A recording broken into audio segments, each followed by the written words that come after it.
Good morning. I'm Judith Bell, the Academic Senate President at San Jose City College. It is my pleasure to introduce Valedictorian Maryah Samarron. Please welcome her to the podium.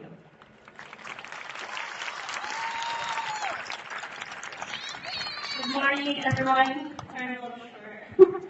My name is Maryah. I just wanted to thank, first and foremost, my family for being here and for always supporting me. I'm already getting emotional. Okay. So when I first received the email about being selected for the honor valedictorian, I felt like I was being punked. As if Ashton Kutcher was going to send a follow-up email saying, just kidding. When I met with the SJCC commencement staff, they asked what would make me feel as though I wouldn't be selected. As I reflected on my inner thoughts, I realized the story I was telling myself was that someone from my background, with my story, from the east side of San Jose, would not receive this honor.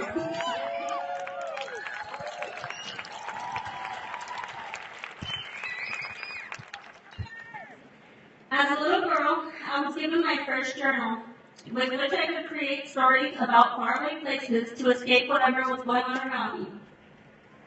My parents separated when I was in grade school, and after that, I lived the majority of the time with an alcoholic mother. Once I reached college age, I was doing so badly in my studies that I was on academic probation. Soon, I dropped out of college and went on to work for corporate America for the next 7 years, thinking I would never have the privilege of going back to school. Through all this, writing was there for me. It was there for me when I moved out of my mother's house at 21. It was there for me when I was renting rooms and sleeping on friends' couches.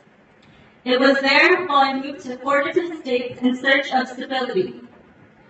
Writing helped me process my experiences. My hope became that one day my stories would help create an escape for those who endured similar circumstances. As I grew into my adult years, I dreamed I would write stories which would break stereotypes and misrepresentations of my community in the mainstream media. It was the art of storytelling through filmmaking which inspired me to go back to school. Thanks to online learning in recent years, I was finally able to finish my screenwriting degree. Yet, the question remained, how was I going to pay the bills? The creative in me knew I didn't want to go back to sitting in an office for 8 hours a day. After some research, I found the cosmetology program at San Jose City College was one of the most reputable programs. Now, I can confidently say the creative little girl in me is thriving.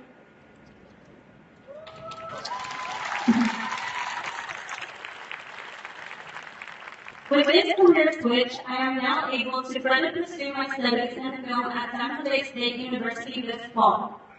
And who knows, maybe one day I'll receive an email saying I've been nominated for an Oscar, and I'm sure I will still think I'm being punked. Though the journey has clearly been a winding road, I proudly stand before you today. Not as a stereotype, but as a prototype. A first-generation Mexicana whose hope is that my 4 younger siblings,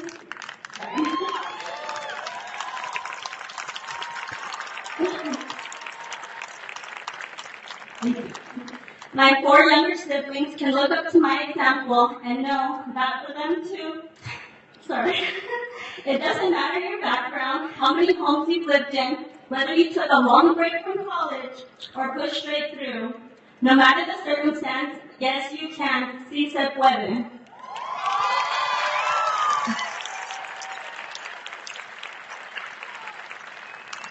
And now, to my fellow graduating class of 2023, as you go on to fulfill your dreams and shape a new and improved society, what is the story you will tell yourself? Is it a coming-of-age story, a rags to riches, or is it still a mystery?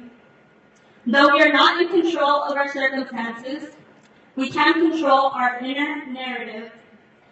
Let's choose to remind ourselves We are the success story. We are the love story. The family feel-good story.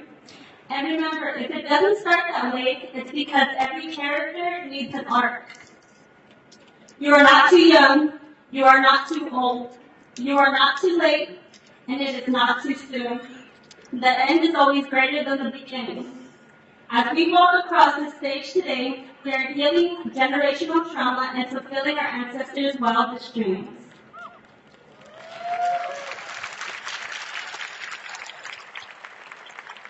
And now I close with this poem by one of my favorite poets, Tupac Shakur. The Rose That Grew from Concrete. Did you hear about the rose that grew from concrete? Proving nature's law wrong. It learned to walk without having feet. Funny it seems, but by keeping its dreams, it learned to breathe fresh air. Long live the rose that grew from concrete. And thank you, and congratulations to Class of 2023. We did it!